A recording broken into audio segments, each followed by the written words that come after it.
Hello बच्चों, कैसे हैं आप सभी लोग? बढ़िया हैं। पढ़ाई लिखाई चल रही है आप सभी लोगों की?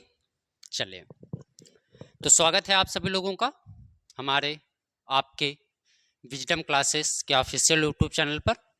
हम लोग क्लास 12 की फिजिक्स को पढ़ रहे हैं बच्चों, और इसमें हम लोगों ने एक नया चैप्टर शुरू किया जिसमें एक लेक्चर हम लोगों ने कंप्लीट किया था कल की क्लास में। वैद्युत विभव तथा धारिता में हमने आपको बताया था विभव क्या होता है और विभवांतर क्या होते हैं, और इसके बाद विभवांतर पे किया गया कार्य भी हम लोगों ने ज्ञात किया था, और इसके बाद इलेक्ट्रॉन वोल्ट के बारे में भी हम लोगों ने चर्चा किया था। आज की क्लास बच्चों उसी के आगे होने वाली है, और आज की क्लास वैद्युत विभवांतर के बाद बच्चों एक टॉपिक है हम लोगों की जिसको हम लोग बोलते हैं किसी बिंदु के कारण, यानी कि बिंदु आवेश के कारण किसी बिंदु पर वैद्युत विभव। तो आज हम लोगों को जो टॉपिक पढ़ना है वो टॉपिक क्या है, ध्यान से देखिएगा।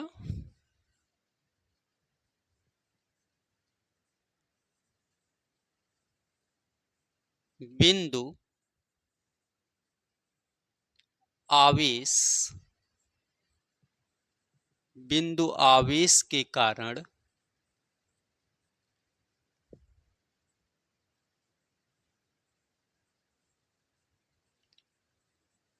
किसी बिंदु पर वैद्युत विभव।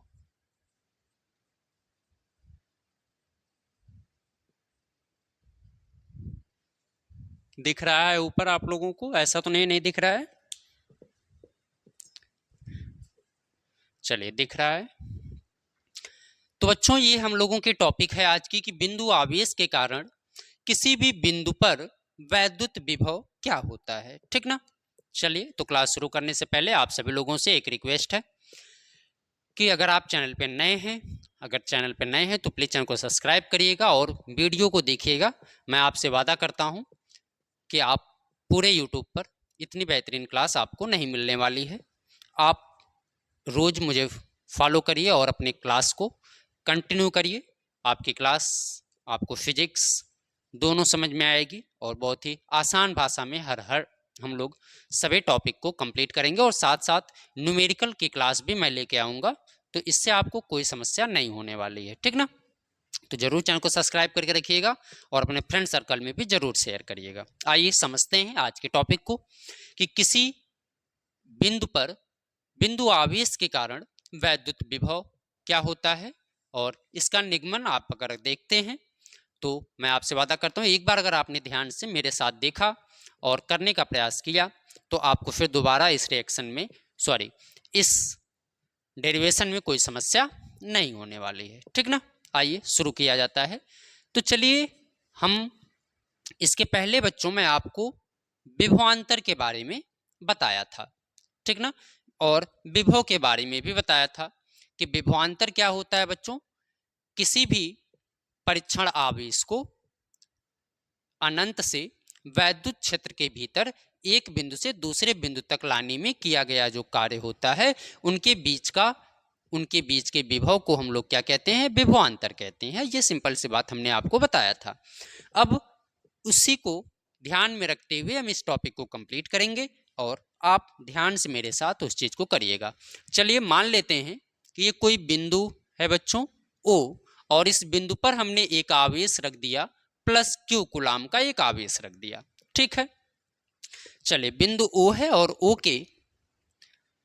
ओ पर हमने एक आवेश रखा है क्या, प्लस क्यू कूलाम का एक आवेश रखा है, और मान लेते हैं बच्चों कि ये आवेश किसी ऐसे माध्यम में स्थित है जिसका परावैद्युतांक क्या है, के है। जिसका परावैद्युतांक क्या है, के है, ठीक है। चलिए, अब हमको मान लीजिए इस बिंदु से आर दूरी पर, बिंदु से कितनी दूरी पर बच्चों, आर दूरी पर एक बिंदु हमने ले लिया, मान लीजिए ए। बिंदु ओ से आर दूरी पर एक बिंदु हमने क्या लिया, ओ लिया, और बिंदु ए पर हमको क्या ज्ञात करना है बच्चों, वैद्युत विभव ज्ञात करना है। सिंपल सी बात समझ लीजिए कि माना अगर हमारे पास एक बिंदु O है जिस पर आवेश प्लस Q कूलाम का रखा गया है और बिंदु O से R दूरी पर एक बिंदु A है जिस पर हमें वैद्युत विभव क्या करना है, ज्ञात करना है। ठीक है, इतनी बात समझ में आ रही है। चलिए, अब जब इतनी बात समझ में आ रही है तो चलिए इसी की सीध में मान लीजिए एक बिंदु हम लेते हैं B, यानी कि बिंदु O से x दूरी पर, बिंदु O से कितनी दूरी पर, x दूरी पर बच्चों मान लो एक बिंदु मैंने लिया B और इस बिंदु B पर एक परीक्षण आवेश रखा गया है Q नॉट और इसी परीक्षण आवेश को आप A तक लाएंगे तो किया गया कार्य निकलेगा और उसी कार्य की हेल्प से हम वैद्युत विभव ज्ञात करने वाले हैं। ठीक ना। चलिए बिंदु B है और इस पर आप देखिए बच्चों ये प्लस Q का है और ये प्लस Q है, क्योंकि धन परीक्षण आवेश हमेशा क्या होता है, धनात्मक होता है। तो इनके बीच जो लगने वाला बल है वो इस दिशा में कार्य करेगा, यानी बल की दिशा बाहर की ओर होगी, क्योंकि इनके बीच क्या होगा, प्रतिकर्षण होगा। आकर्षण तो होगा नहीं, दोनों धनात्मक हैं तो क्या होगा, प्रतिकर्षण होगा, इसलिए इसके बल की दिशा इधर होगी। ठीक, चलिए अब मान लेते हैं कि इसके बीच की दूरी क्या है, x है, यानी बिंदु O से बिंदु B के बीच की दूरी क्या है, x है। चलिए अब एक चीज समझिए, मान लीजिए कि मैं इस एकांक परीक्षण आवेश को कुछ दूरी पर विस्थापित करके यहाँ पे ले आता हूँ। मान लीजिए यहाँ पर मैंने एक बिंदु C ले लिया और इसको यहाँ से यहाँ तक लाने में जो किया गया कार्य होगा उसको हम अल्पतम, मान लीजिए एक अल्पतम दूरी dx मान लेता हूँ। मतलब B से C के बीच की दूरी क्या है, dx है और बिंदु B पर रखा हुआ जो परीक्षण आवेश है वो Q नॉट है, यानी एकांक परीक्षण आवेश है। चलो इतनी बात समझ में आ रही है जी सर। हमने क्या कहा, माना एक बिंदु O है जिस पर Q कूलाम का आवेश रखा गया है और इससे R दूरी पर एक बिंदु A है जिस पर हमें वैद्युत विभव ज्ञात करना है। ठीक है, अब बिंदु A की सीध में ही एक बिंदु B है जो बिंदु O से x दूरी पर स्थित है जिस पर एकांक परीक्षण आवेश Q नॉट रखा गया है और इसी की सहायता से हम बिंदु A पर क्या ज्ञात करने वाले हैं, वैद्युत विभव ज्ञात करने वाले। इतनी बात समझ में आ रही है सबको। चलिए फिगर समझ में आ रहा है।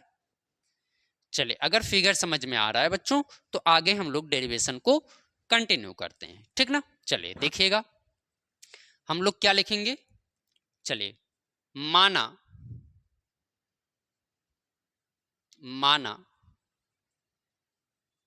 बिंदु O पर Q आवेश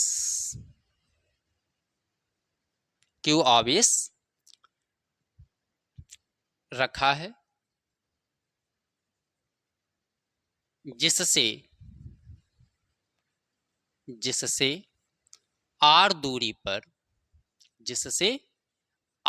पर, कितनी दूरी पर, R दूरी पर बिंदु A है या बिंदु A पर R दूरी पर बिंदु A पर वैद्युत विभव ज्ञात करना है। क्या ज्ञात करना है बच्चों, वैद्युत विभव ज्ञात करना है।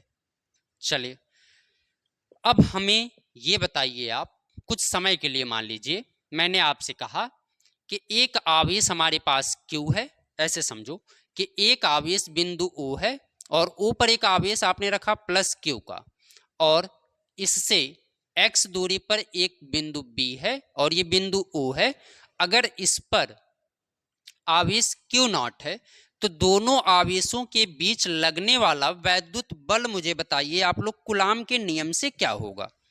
आप मुझे बताइए, अगर एक आवेश मैंने कहा कि प्लस Q है और एक बिंदु B पर Q नॉट है, यही दिख रहा है B और B पे Q नॉट, तो आप मुझे बताइए कूलाम के नियम के अनुसार, किसके नियम के अनुसार, कूलाम के नियम के अनुसार, कूलाम के नियम से इसके बीच लगने वाला वैद्युत बल क्या होगा बताइए। आवेश Q के कारण परीक्षण आवेश Q नॉट पर लगने वाला बल बताइए, प्लस क्यू के कारण प्लस क्यू के कारण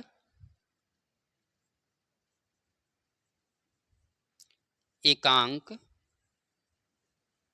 परीक्षण आवेश क्यू नॉट पर वैद्युत बल क्या होगा? हाँ, F बराबर क्या हो जाएगा बच्चों? 1/4 पाई अपसाइलन 0, एक आवेश Q है, दूसरा क्या है? Q नॉट, तो Q इंटू Q नॉट बटे x का स्क्वायर। ठीक, किसी कोई समस्या नहीं, कूलाम का नियम हमने आपको बताया है। यानी एक बिंदु हमारे पास O है जिस पर आवेश Q है, दूसरा बिंदु B है जिस पर आवेश Q नॉट है, तो इनके बीच लगने वाला वैद्युत बल क्या होगा? F बराबर 1/4 pi epsilon not Q into Q not upon x का स्क्वायर। इतनी बात समझ में आ रही है? चलिए अब देखो, अब समझना ध्यान से। जो परीक्षण आवेश है बच्चों, ये बिंदु B पर रखा गया है, इस पर लगने वाला बल इधर है। अगर मैं इस परीक्षण आवेश को बिंदु B से C तक विस्थापित करना चाहता हूं, यानी B से लेके C पर ले जाना चाहता हूं, यानी अगर हम B से C पर ले जाएंगे तो हमको इस वाले बल के विरुद्ध कार्य करना होगा। यानी ये तो इधर कार्य कर रहा है बल, लेकिन हमें अगर इसको यहाँ पर ले जाना है तो इस वाले बल के विरुद्ध कार्य करेंगे। यानी इस वाले बल से अगर ज्यादा बल कार्य करेगा तब जाके ये यहाँ पे जाएगा। मतलब ये हुआ कि परीक्षण आवेश Q नॉट को बल F के विपरीत B से C तक ले जाने में कितना कार्य हमको करना पड़ेगा, आप मुझे ये बताइए। यानी परीक्षण आवेश जो है बच्चों, यानी Q नॉट को बल F के विपरीत, बल F के विपरीत बिंदु B से C तक लाने में किया गया कार्य बताइए। यानी कि बिंदु B को C तक लाने में, F के विपरीत हम ला रहे हैं, तो B से C तक लाने में किया गया कार्य क्या होगा बताइए। कार्य बराबर क्या होता है, ये मिटा दे रहा हूं, ठीक ना। कार्य बराबर क्या होता है जल्दी बताओ, नीचे दिख रहा है, कोई दिक्कत नहीं ना। कार्य बराबर क्या होता है? बल गुणे विस्थापन। कार्य बराबर क्या होता है बच्चों? बल गुणे विस्थापन। चलिए समझिएगा यहां पे, तो कार्य बराबर बल गुणे विस्थापन। चलो कार्य को हम किससे रिप्रेजेंट करते हैं? W से। बल कितना लग रहा है इनके बीच? 1/4 पाई अपसाइलन 0 Q नॉट बटे x का स्क्वायर। ये तो बल कार्य कर रहा है। और कितना विस्थापन हो रहा है? B से C तक की दूरी क्या है? dx है। विपरीत दिशा में ला रहे हैं बच्चों, इसलिए ये क्या होगा? -dx होगा। ठीक, किसी कोई समस्या? कार्य बराबर बल गुणे विस्थापन हो गया, बल का मान हमने लिख दिया, विस्थापन विपरीत दिशा में ला रहे हैं इसलिए क्या हो गया? माइनस हो गया। ठीक ना। चलिए अब ये जो किया गया कार्य है बच्चों, ये B से C तक लाने में किया गया कार्य है। मतलब हमको ये तो क्या है? अल्पतम कार्य है। यानी कि अगर हम Q नॉट को अनंत से A तक लाते हैं तो किया गया कार्य क्या होगा? अगर संपूर्ण कार्य निकालना हो, यानी Q नॉट को A तक लाने में किया गया कार्य हो, तो ये अल्पतम कार्य और संपूर्ण कार्य निकालने के लिए आप लोग क्या करते हैं? समाकलन। संपूर्ण कार्य निकालने के लिए क्या करते हैं? समाकलन। तो इसका क्या कर दिया जाए? समाकलन। ठीक ना। यानी कि Q नॉट को अनंत से, Q नॉट को अनंत से बिंदु A तक लाने में किया गया कार्य। बिंदु A तक लाने में किया गया कार्य बताओ। तो W बराबर क्या हो जाएगा बच्चों? इसका इंटीग्रल करेंगे। अच्छा ये देखो, अनंत से हम ला रहे हैं कहां तक? R तक। इनफाइनाइट से कहां तक ला रहे हैं? R तक। तो जो इंटीग्रल होगा बच्चों हमारा कहां से कहां तक होगा बताओ? कहां से कहां तक होगा, मतलब इनफाइनाइट से लेकर के आर तक। कहां से, इनफाइनाइट से लेकर के आर तक, ठीक ना। मतलब अनंत से ला रहे हैं कहां पर, बिंदु ए तक, और बिंदु ए के बीच की दूरी कितना है, आर तक। तो जीरो इनफाइनाइट से आर तक उसका समाकलन करेंगे। चलिए, हो गया 1/4 pi epsilon 0 q q naught बटे एक्स का स्क्वायर माइनस डी एक्स। ठीक, चलिए गलती से भी आप ये माइनस हटाएंगे नहीं। क्यों, क्योंकि विभव में चिन्ह का बहुत इंपॉर्टेंट होता है। मैंने अगली वीडियो में आपको बताया था, हमेशा विभव प्लस और माइनस के साथ लिखा जाता है। जो भी आए, प्लस में आए तो प्लस के साथ, माइनस आए तो माइनस के साथ, इसलिए क्योंकि प्लस और माइनस बच्चों उसकी दिशा को निर्धारित करती है, ठीक ना। इसलिए प्लस और माइनस लिखना जरूरी है। चलिए, तो जब हमें यक्स के सापेक्ष बच्चों समाकलन करना है, यक्स के सापेक्ष समाकलन करना है, तो जो बाकी का पद है कांस्टेंट पद, उसको हम बाहर निकाल लेंगे। यानी कि 1/4 pi epsilon 0 q q not तो बाहर आ गया। इंटीग्रल होगा तो किसका होगा, इनफाइनाइट से आर तक, माइनस डी एक्स बटे एक्स स्क्वायर का, डी एक्स बटे एक्स स्क्वायर का। जब हम समाकलन करेंगे बच्चों, तो 1/4 pi epsilon 0 q q not. अच्छा, एक चीज ध्यान देखो, अगर हम इस x को ऊपर ले जाते हैं तो यहाँ पे समझ लो x के पावर -2 होगा। x के पावर 2 है, ऊपर जाएगा तो -2 होगा। अब एक फार्मूला हमने पढ़ा है x के पावर n, x के पावर n का फार्मूला होता है x के पावर n+1/n+1। ठीक है, ये इंटीग्रल का फार्मूला होता है। अगर x के पावर n है बच्चों, तो x के पावर -2 का जब आप करोगे तो x के पावर -2 + 1 और ये -2 + 1 आएगा। तो मतलब ऊपर जो हो गया x के पावर -1 और नीचे -1। तो अगर हम इसका समाकलन करते हैं तो समाकलन करने के बाद हमको क्या मिलेगा, -x के पावर -1/-1, यानी इनफाइनाइट से आर तक लिमिट लगा देंगे, माइनस माइनस कैंसिल हो जाएगा।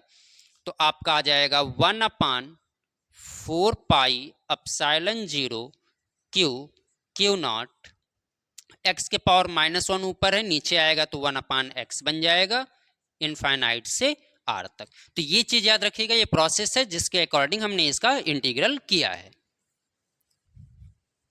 चलिए, अब देखो लिमिट लगा दें, upper limit minus lower limit. तो अपर लिमिट r है, लोअर लिमिट क्या है, इनफाइनाइट है। तो 1/r माइनस 1/इनफाइनाइट। तो क्या हो जाएगा, 1/4 pi epsilon 0 q q naught 1/r minus 1/इनफाइनाइट। मतलब वहां से 1/r आ जाएगा। तो ये जो आपका किया गया कार्य आ गया बच्चों, ये क्या आ गया, 1/4 pi epsilon 0 q q naught upon r आ गया। मतलब हमने किया गया कार्य निकाल लिया। यानी कि एकांक परीक्षण आवेश क्यू नॉट को अनंत से बिंदु ए तक लाने में जो किया गया कार्य है हमारा, वो क्या है, 1/4 pi epsilon 0 q into q naught upon r है। ठीक ना। चलिए, हमको क्या निकालना है, वैद्युत विभव निकालना है। और वैद्युत विभव क्या होता है बताइए, बताइए। यानी प्लस क्यू के कारण बिंदु ए पर विभव, प्लस क्यू के कारण वैद्युत विभव, बताइए क्या होगा, वैद्युत विभव क्या होता है, V बराबर W/Q0। यही पढ़े हैं हम लोग वैद्युत विभव, ठीक ना। यानी कि एकांक परीक्षण आवेश को अनंत से वैद्युत क्षेत्र में लाने में किया गया कार्य क्या कहलाता है, वैद्युत विभव कहलाता है। तो W का मान रख दो लाके, तो V बराबर 1/4 pi epsilon 0 q q naught बटे आर, और इनके बटे क्या हो जाएगा, क्यू नॉट। क्यू नॉट से क्यू नॉट कैंसिल, तो V बराबर क्या आ गया, 1/4 pi epsilon 0 q upon r. तो ये वैद्युत विभव है इतना वोल्ट आएगा। चलो अब बताओ किसी कोई समस्या कहीं पे, तो मैं उस चीज को रिपीट कर देता हूं। दिख रहा है कहीं पे कोई समस्या तो है नहीं आप लोगों को? चलिए, तो ये था बच्चों डेरिवेशन, एक बार मैं फिर से आपको बता देता हूं। चलिए सुनिएगा, हमें क्या करना है, बिंदु आवेश के कारण किसी बिंदु पर वैद्युत विभव ज्ञात करना। हमने सबसे पहले क्या किया, मान लिया चलिए एक बिंदु O है जिस पर आवेश प्लस Q रखा गया है, और प्लस Q आवेश से R दूरी पर एक बिंदु A है जिस पर हमें वैद्युत विभव ज्ञात करना है। ठीक है, बिंदु O से x दूरी पर एक बिंदु B है जिस पर हमने एकांक परीक्षण आवेश Q0 रखा है, और अनंत पर है, अनंत से इसको A तक लाने में ही किया गया कार्य ही क्या कहलाएगा आपका, उसी की हेल्प से हम वैद्युत विभव निकालने वाले हैं। ठीक ना, देखिए ये प्लस है, एकांक परीक्षण आवेश भी प्लस है, इसलिए में जो बल कार्य करेगा वो बाहर की तरफ, यानी F इधर लग रहा है। चलिए, तो सबसे पहले हमने क्या किया है, बिंदु O और बिंदु B के बीच की दूरी x है, इस पर आवेश Q है और इस पर आवेश Q0 है, तो इनके बीच लगने वाले वैद्युत बल को हमने ज्ञात किया है। और कूलाम के नियम से वैद्युत बल क्या होता है, F बराबर 1/4 pi epsilon 0 Q into Q0 अपान x का स्क्वायर। ठीक ना, चलिए B से C तक हमने एक अल्पतम दूरी माना है कि हम Q0 को पहले C तक लाएंगे, C से फिर A पर लेके चले जाएंगे। जब C को हम यहाँ पर लाए हैं तो इसके विपरीत कार्य करना होगा, इसलिए हमने क्या लिया है, माइनस में लिया गया है। तो Q0 को बिंदु को बल F के विपरीत बिंदु B से C तक लाने में जो किया गया कार्य होगा, कार्य बराबर बल गुणे विस्थापन होता है। बल का मान हमने यहां से रख दिया पूरा, और विस्थापन माइनस dx। ठीक है, तो कार्य बराबर 1/4 pi epsilon 0 Q into Q0 अपान x का स्क्वायर माइनस dx हो गया। अब इसी एकांक परीक्षण आवेश को अनंत से बिंदु A तक लाना है, कहां से, अनंत से। ठीक, कहां तक, R तक, इसलिए हमने यहाँ पे जो लिमिट लिया है बच्चों वो इनफाइनाइट टू R लिया है। ठीक ना, चलिए, तो इसका हमने इंटीग्रल कर दिया पूरे का, और जो कांस्टेंट है उसको हमने बाहर निकाल लिया, x के सापेक्ष हमको करना है तो x को छोड़ दिया। ठीक है, अब एक्स स्क्वायर का मैंने आपको बताया x के पावर n के फार्मूले से x पावर n प्लस 1 अपान n प्लस 1 होता है, तो x power minus 1 upon minus 1 आ जाएगा, माइनस से माइनस कट जाएगा, x पावर माइनस 1 को नीचे लाएंगे तो 1 अपान x हो जाएगा, और 1 अपान x लिमिट लगाएंगे, पहले अपर लिमिट फिर माइनस लोअर लिमिट, तो 1 अपान r माइनस 1 अपान इनफाइनाइट, r आ जाएगा, इनफाइनाइट छोड़ देंगे तो 1 अपान 4 pi epsilon 0 Q into Q0 अपान r हो गया। ठीक ना, प्लस Q के कारण बिंदु A पर वैद्युत विभव निकाल लेंगे, तो V बराबर क्या होता है, W अपान Q, W के स्थान पे पूरी वैल्यू पुटअप कर दो, Q से Q0 कैंसिल, 1 अपान 4 पाई एप्सिलॉन 0 Q अपान R, ये आ जाएगा किसी बिंदु आवेश के कारण वैद्युत विभव। चलिए एक चीज और जान लीजिए, अगर मान लीजिए आवेश परावैद्युतांक में स्थित है, यदि आवेश जो है हमारा, यदि आवेश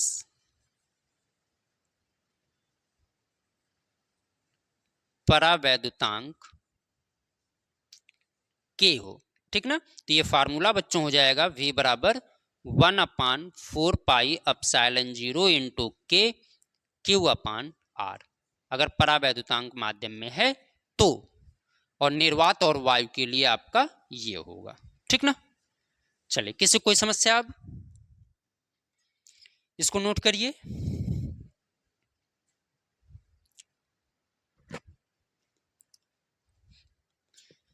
चलो क्लियर है,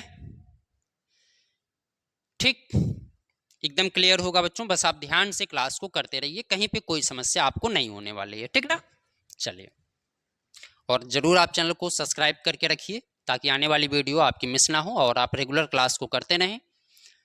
सबसे पहले इसको करने के बाद अब हम लोग देखते हैं बच्चों कि ये तो था एक बिंदु के कारण वैद्युत विभव। अब हम लोगों से कभी कभी पूछ लेता है कि बिंदु आवेशों के कारण, यानी कि एक से ज्यादा अगर हमारे पास आवेश हो तो उसके कारण वैद्युत विभव क्या होगा। ठीक ना, यानी कि बिंदु आवेशों का अगर एक समूह हो जाए, मतलब हमारे पास 3 4 5 ठो आवेश हो जाएं, ठीक, अगर 3 4 5 आवेश हो जाएं, ज्यादा आवेश हो जाएं, इनफाइनाइट हो जाएं, तो उस कंडीशन में हमारा वैद्युत विभव क्या होगा उसको समझने का प्रयास करते हैं। ठीक, इसको मिटा दें, नोट करना है तो मैं साइड हूं, स्क्रीनशॉट लीजिएगा, आप लोग नोट कर लीजिएगा। ठीक ना, चलिए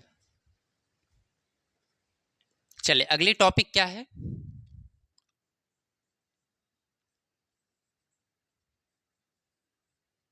बिंदु आवेशों के समूह के कारण,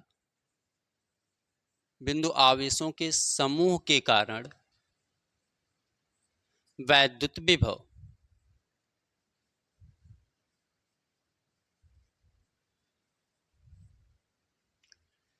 मतलब इसका बच्चों ये है कि अगर हमारे पास एक से ज्यादा आवेश हो, एक से ज्यादा आवेश हो, तो जैसे कहने का मतलब है कि अगर हमारे पास मान लीजिए कोई आवेश प्लस Q1 है, कोई प्लस Q2 है, कोई प्लस Q3 है, और मान लीजिए कोई माइनस Q4 है और कोई माइनस Q5, और ये जो है एक दूसरे से ये R1, R2, R3, R4, R5 दूरी पर स्थित हैं। क्या है? ठीक ना? तो देखिए बच्चों, जो बिंदु आवेशों के कारण वैद्युत विभव होता है, बिंदु आवेशों के कारण जो वैद्युत विभव होता है वह बीजगणितीय योग के क्या होता है? बराबर होता है। यानी कि आवेशों के कारण वैद्युत विभव जो होता है वो बीजगणितीय योग के बराबर होता है। अच्छा, बीजगणितीय योग का मतलब ये है कि अगर कोई प्लस है तो प्लस के साथ रहेगा, माइनस है तो माइनस के साथ रहेगा। यानी कि प्लस और माइनस के साथ अगर हम उनको क्या कर दें, जोड़ दें सबको, तो जोड़ने के बाद जो निकल के आएगा वही उसका बीजगणितीय योग कहलाता है। तो कहने का मतलब है कि अगर मान लीजिए हमारे पास वैद्युत विभव एक अदिश राशि है। वैद्युत विभव कैसी राशि है? अदिश राशि। हमने आपको पीछे बताया था कि वैद्युत विभव अदिश राशि होती है, और जब वैद्युत विभव आपकी अदिश राशि होती है तो किसी बिंदु पर जो आवेशों के कारण वैद्युत विभव होता है वह उनके बीजगणितीय योग के मान के क्या होता है? बराबर होता है।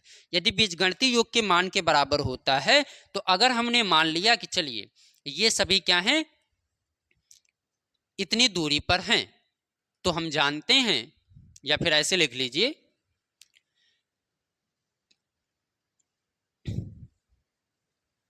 बिंदु आवेशों के कारण वैद्युत विभव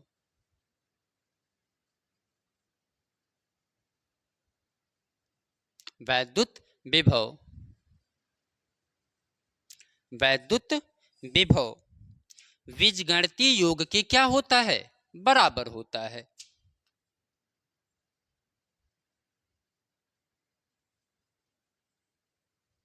बीजगणितीय योग के बराबर होता है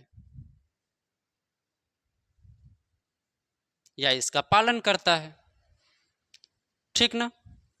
चले, तो अगर हमारे पास मान लीजिए विभव निकालना है तो अभी हमने आपको फार्मूला क्या बताया? 1/4 पाई अपसाइलन 0 Q/R बताया।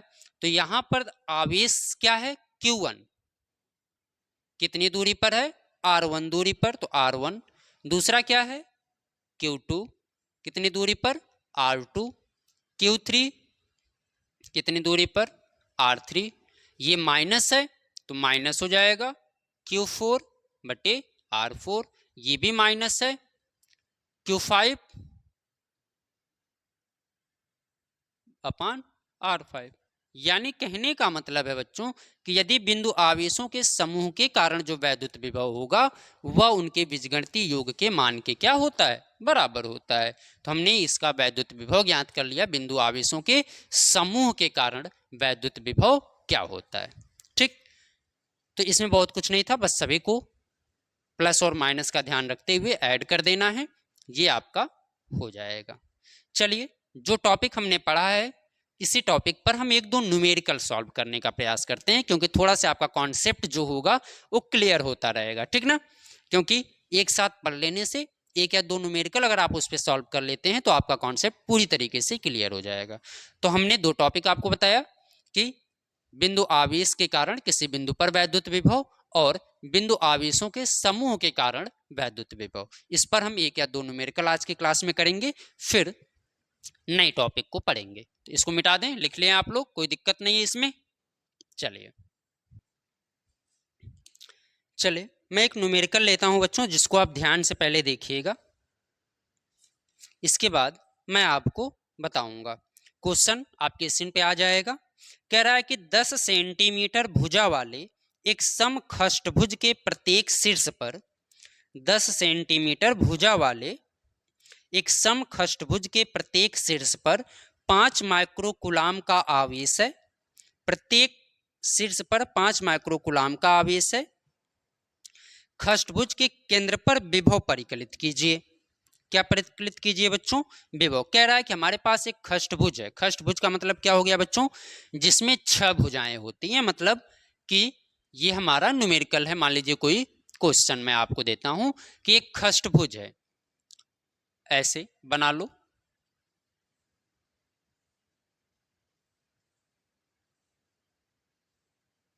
ठीक, और इन सबकी भुजाएं जो हैं वो 10 सेंटीमीटर हैं, सबकी भुजाएं समान हैं। और इनके शीर्ष पर, यानी जो समखष्टभुज है, इनके शीर्ष पर कह रहा है कि कितने का रखा गया है? 5 माइक्रोकूलाम का आवेश रखा गया है। प्रत्येक पर 5 माइक्रोकूलाम का क्या रखा गया है? आवेश। ठीक ना? 5 माइक्रोकूलाम का आवेश रखा गया है। कह रहा है कि इस समखष्टभुज के केंद्र पर आप क्या बताइए? वैद्युत विभव बताओ। यहां पर मान लो केंद्र O है और इस केंद्र O पर ही हमसे क्या पूछ रहा है? वैद्युत विभव पूछ रहा है। अब ये समझो कि ये दूरी जो है ये R है, जो दूरी हमको 10 दिया है। ठीक ना? चलिए, तो अब ये बताइए, प्रत्येक आवेश के कारण, यानी सभी आवेशों के कारण, अभी मैंने आपको बताया ना कि आवेशों के समूह के कारण जो वैद्युत विभव होता है वो बीजगणितीय योग के बराबर होता है। तो अगर इसके केंद्र ऊपर हमको वैद्युत विभव निकालना है बच्चों, तो जो हमारा वैद्युत विभव होता है केंद्र पर, यानी कि खष्टभुज के केंद्र पर जो वैद्युत विभव होगा वो 1/4 पाई एप्सिलॉन नॉट Q/R होगा। कुल कितनी भुजाएं हैं? मतलब कुल 6 भुजाएं हैं, तो इसलिए हम उसमें 6 से क्या कर देंगे? गुणा कर देंगे। अच्छा, एक चीज और ध्यान रखिए, कभी भी अगर ऐसा क्वेश्चन आपको दे और उस क्वेश्चन में यहां पर क्या है, सब पर आवेश तो समान आपको दिख रहे हैं, सब पर 5 माइक्रोकूलाम का आवेश है और बीच की दूरी भी क्या है? बराबर है। तो इस कंडीशन में हम क्या कहेंगे, यानी कि केंद्र के ओ से, यानी कि शीर्ष से इन सब की दूरी बराबर होगी, क्योंकि इनकी भुजाओं की दूरियां जब बराबर हैं तो दूरी बराबर होगी। तो वैद्युत विभव जो होगा वो V बराबर क्या हो जाएगा? 1/4 पाई एप्सिलॉन 0 Q/R। ये तो फार्मूला होता है। अब कुल कितनी भुजाएं हैं? 6, इसलिए हम यहां पर क्या कर दें? 6 से गुणा कर दें। अच्छा ये बताओ, अगर ये -5 होता, ये +5 होता, ये -3 होता, ये +2 हो जाता, तो हम सबको अलग अलग ऐसे करते ना। समझो 1/4 पाई एप्सिलॉन 0, तब यहाँ पे Q1/R1 प्लस Q2/R2 ऐसे करते, तब अलग अलग आवेश होता तो हम अलग अलग आवेशों के मान को लिखते और उनके बीच की दूरी को लिख के सबको जोड़ के फिर इसके मान को निकालते। लेकिन यहाँ पर सभी आवेश बराबर हैं और इनके बीच की दूरी भी बराबर है, इसलिए आप डायरेक्ट यहाँ पर 6 से क्या कर लो? मल्टीप्लाई कर दो। ठीक, आ गई बात समझ में? चलिए, तो 1/4 पाई एप्सिलॉन नॉट का मान आप सबको पता है बच्चों, 9 × 10⁹ होता है। आवेश कितना दिया है? 5 माइक्रोकूलाम, और 5 माइक्रोकूलाम को कुलाम में बदलोगे तो कितना हो जाएगा? 1 माइक्रोकूलाम बराबर 10⁻⁻6। तो 5 × 10⁻⁻6 कितने हैं? कुल 6 भुजाएं हैं, 6 से गुणा कर दो, और इनके बीच की दूरी कितनी है? 10 सेंटीमीटर है। तो जब दूरी आपकी 10 सेंटीमीटर है R बराबर, तो सेंटीमीटर को अगर हम मीटर में बदलेंगे तो 0.1 मीटर आएगा, और आवेश जो है वो आपको दिया है 5 माइक्रोकूलाम को कूलाम में बदल देंगे, तो लिख लीजिए 0.1।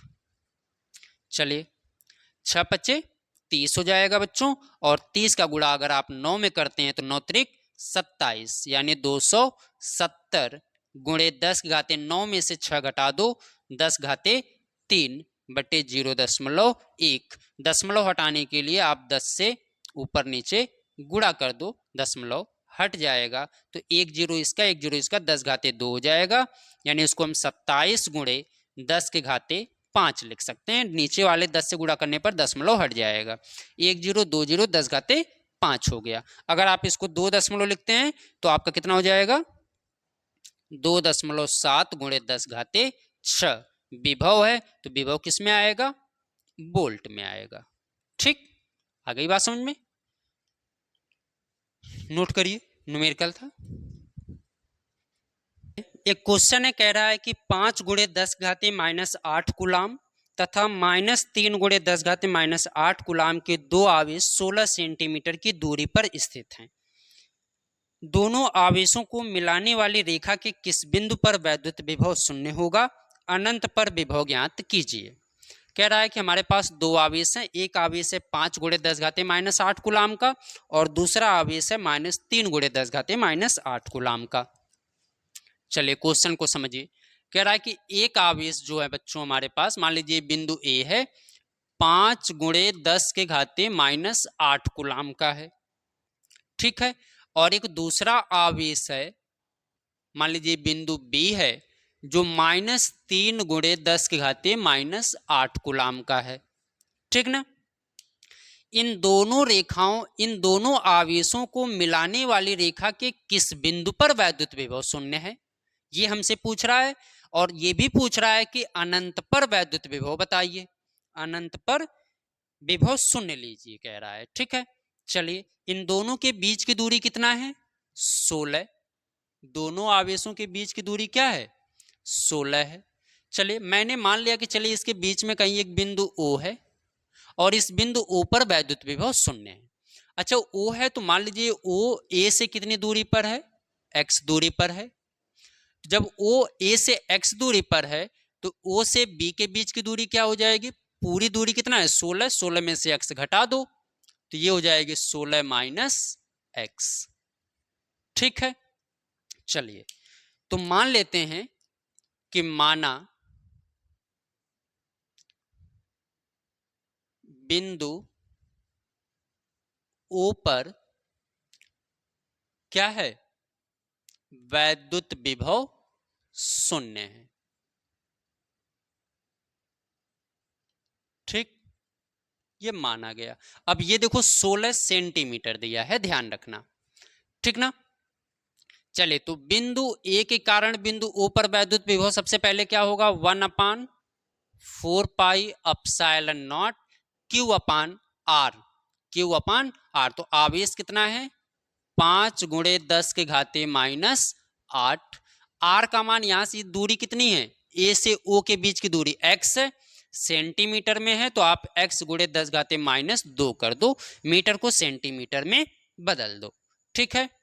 चलिए, बिंदु बी के कारण बिंदु ओ पर वैद्युत विभव 1/4 पाई अपसाइलन 0, आवेश कितना है, -3 गुणे 10 के घाते -8 बटे आर का मान कितना, 16 माइनस एक्स।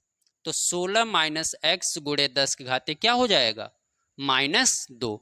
दोनों को जोड़ने पर वैद्युत विभव कितना होगा, 0, क्योंकि बिंदु ओ पर हमने वैद्युत विभव को 0 माना है कि 0 होगा बिंदु ओ पर, तो इसलिए दोनों को जोड़ेंगे तो बराबर क्या आएगा, 0 आएगा। चलिए, अब ये देखो प्लस है और ये प्लस है और ये माइनस है, तो प्लस माइनस क्या हो जाएगा, माइनस। तो 1/4 पाई अपसाइलन 0, 5 गुणे 10 के घाते -8, और इसको भी ऐसे अभी फिलहाल एट इज लिख लो। ये माइनस प्लस क्या हो जाएगा, माइनस, तो क्या हो गया, 1/4 पाई अपसाइलन 0, 3 गुणे 10 के घाते -8 बटे 16 माइनस एक्स गुणे 10 के घाते -2 बराबर 0। अब ये पूरी वैल्यू यहाँ माइनस है, बराबर को उधर ले जाओ, प्लस हो जाएगी। तो क्या आएगा, 1/4 पाई अपसाइलन 0, 5 गुणे 10 के घाते -8 एक्स गुणे 10 के घाते -2 बराबर 1/4 पाई एप्सिलॉन 0 3 गुणे 10 के घाते -8 16 माइनस x गुणे 10 घाते -2। ठीक, किसी को कोई समस्या नहीं। 1/4 pi epsilon 0 1/4 pi epsilon 0 cut गया, 10 घाते 8 माइनस 10 घाते -8 कट गया, 10 घाते -2 10 घाते -2 कट गया। ये मैं चाहता तो यहीं पर काट देता, लेकिन ये आपको समझने के लिए मैंने इतना बढ़ा के लिखा है। ठीक है, चलिए तो यहाँ बचा आपका 5/x और यहाँ पे आपका बचा 3/16 माइनस x। क्रॉस मल्टीप्लाई कर लो, इसका इधर और इसका इधर, 16 बचे 80, 5 का x में करो -5x बराबर 3 का x में करो 3x। ठीक, चलिए यहाँ पे कर देते हैं ना। देखिए ये 5 उधर जाएगा प्लस होगा, 80 बराबर 3x प्लस 5x, 5 3 8x। तो 8 से अगर हम भाग दे बच्चों तो x का मान कितना आ जाएगा 10। यानी कि बिंदु A से 10 सेंटीमीटर की दूरी पर हमारा एक बिंदु है जिस पर हमारा वैद्युत विभव क्या होगा, शून्य होगा। यानी वैद्युत विभव क्या होगा, शून्य होगा। तो हम ये समझ सकते हैं कि चाहे बिंदु B से आप कहिए 10 सेंटीमीटर पे, चाहे A से कहिए। अगर B से आप कहेंगे 10 सेंटीमीटर पे तो A से 6 सेंटीमीटर हो जाएगा, क्योंकि बीच की दूरी टोटल क्या है 16 है। ठीक है, इसमें दूसरा भी बच्चों हमसे क्या पूछा है, कह रहा है कि अनंत पर क्या लीजिए, विभव शून्य लीजिए। जब अनंत पर विभव शून्य लीजिए तो मान लीजिए ऐसे, ये बिंदु A है, A पर आवेश हमारा कितना है 5 गुणे 10 घाते -8 और ये हमारा B है और इनके बीच की दूरी कितना है 16 और यहां पर जो आवेश है वो कितना है -3 गुणे 10 घाते -8। अनंत पर मान लो इसे x दूरी पर ऐसे कोई बिंदु है O जिस पर अनंत पर हम इसको शून्य मान लेते हैं। ठीक ना, अगर शून्य मान लेते हैं तो आप ये बताइए मुझको, अगर ये पूरी दूरी x है, ये 16 है, तो इधर वाली दूरी क्या हो जाएगी x माइनस 16। क्या हो जाएगी x माइनस 16। अब सिंपल वैसे ही निकाल लो। A के कारण, बिंदु A के कारण इस पर वैद्युत विभव बताइए। A के कारण वैद्युत विभव क्या होगा, तो 1/4 पाई एप्सिलॉन 0 आवेश कितना है 5 गुणे 10 घाते -8। इनके बीच की दूरी कितना है, ये A है, A से O के बीच की दूरी x है, तो x गुणे 10 घाते -2, क्योंकि ये सेंटीमीटर में है मीटर में बदलेंगे। फिर देखो ये माइनस है तो इसलिए प्लस माइनस माइनस कर देता हूं। 1/4 पाई एप्सिलॉन 0 आवेश कितना है 3 गुणे 10 घाते -8। दूरी कितनी है यहां से B से O के बीच की दूरी x माइनस 16 गुणे 10 घाते -2 बराबर 0। इसको पूरा उधर भेज दो तो 1/4 पाई एप्सिलॉन 0 पूरी वैल्यू कट जाएगी। क्या बचेगा आपका 5/x बचेगा इधर, जैसा अभी पीछे बचा था, और यहां पर 3/x माइनस 16। क्रॉस मल्टीप्लाई करिए, 5x 16 पच्चे 80 बराबर 3x। 3x को इधर लाइए, 5x माइनस 3x, 80 उधर जाएगा प्लस हो जाएगा, 5x में से 3x घटाएंगे 2x बराबर 80। 2 से भाग दे दीजिए तो x का मान कितना आ जाएगा 40। यानी कि 40 सेंटीमीटर पर हम आवेश के बाहर वैद्युत विभव शून्य होगा।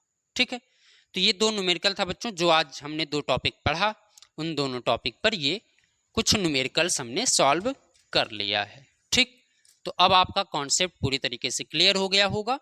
अगर कोई समस्या अभी भी रह गई होगी तो आप मुझे बताइएगा कमेंट करके। मैं कल की क्लास में पहले उस डाउट को आपका सॉल्व करूंगा, फिर आगे के टॉपिक को कवर किया जाएगा। मिलते हैं कल एक नए लेक्चर के साथ, तब तक आप लोग पढ़ते रहिए, मस्त रहिए।